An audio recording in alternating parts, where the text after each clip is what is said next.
السلام علیکم دوستو آج ہم آپ کو بتائیں گے ہلاکو خان کی موت کے عبرتناک واقعے کے بارے میں۔ دنیا کا ظالم اور وحشی ترین انسان ہلاکو خان اپنے گھوڑے پہ شان سے بیٹھا ہوا تھا۔ چاروں طرف تتاری افواج کی صفیں کھڑی تھی۔ سب سے آگے ہلاکو خان کا گھوڑا تھا۔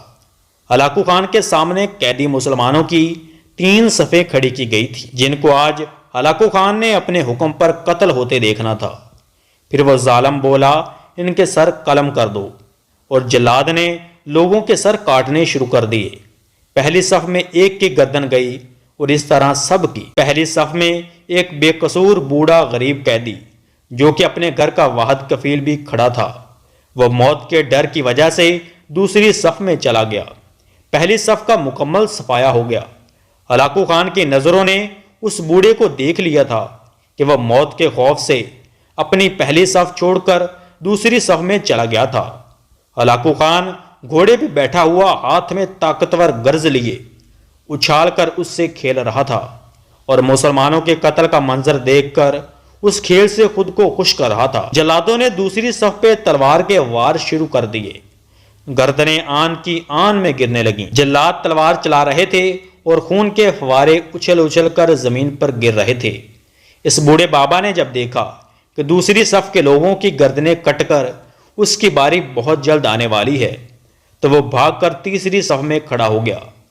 ہلاکو خان کی نظریں بوڑھے پہ جمی ہوئی تھی کہ اب تو تیسری صف آخری ہے، اس کے بعد یہ کہاں چھپنے کی کوشش کرے گا؟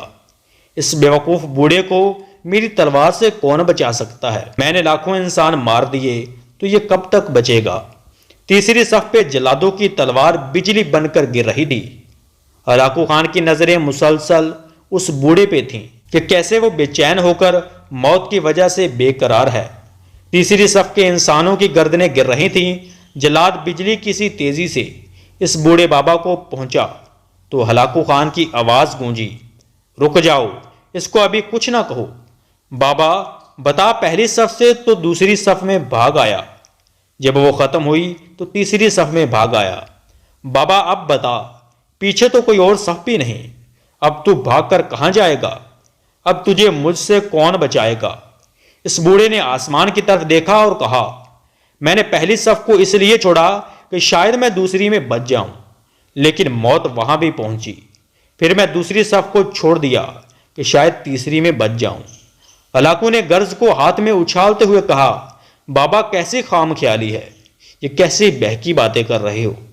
بھلا تمہیں میری تلوار سے بھی کوئی بچا سکتا ہے؟ بوڑھے مسلمان نے زمین و آسمان کی ہر چیز کے مالک اس واحد لاشریک رب پر بے انتہا یقین کے ساتھ کہا، وہ اوپر والی ذات اگر چاہے تو کچھ بھی ہو سکتا ہے، اور اگر وہ چاہے تو مجھے تجھ سے بچا سکتا ہے۔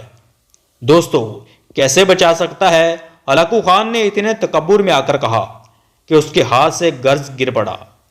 ہلاکو خان چابک دست، ہوشیار جنگجو اور چالاک انسان تھا۔ ہلاکو خان گھوڑے کے اوپر بیٹھے بیٹھے گرے ہوئے گرز کو اٹھانے کے لیے خود کو جگایا کہ زمین پہ گرنے سے پہلے وہ اسے ہوا میں پکڑ لے۔ اسی کوشش میں ہلاکو خان کا ایک پاؤں رکاب سے نکلا اور وہ اپنے گھوڑے سے نیچے آ پڑا، جبکہ دوسرا پاؤں رکاب میں ہی پھنس کر رہ گیا۔ ہلاکو خان کا گھوڑا اتنا ڈر گیا کہ بھاگ نکلا۔ ہلاکو نے خود کو بچانے کی بڑی کوشش کی، لشکر بھی حرکت میں آ گیا، لیکن گھوڑا اتنا طاقتور تھا کہ کسی کے قابو میں نہ آیا۔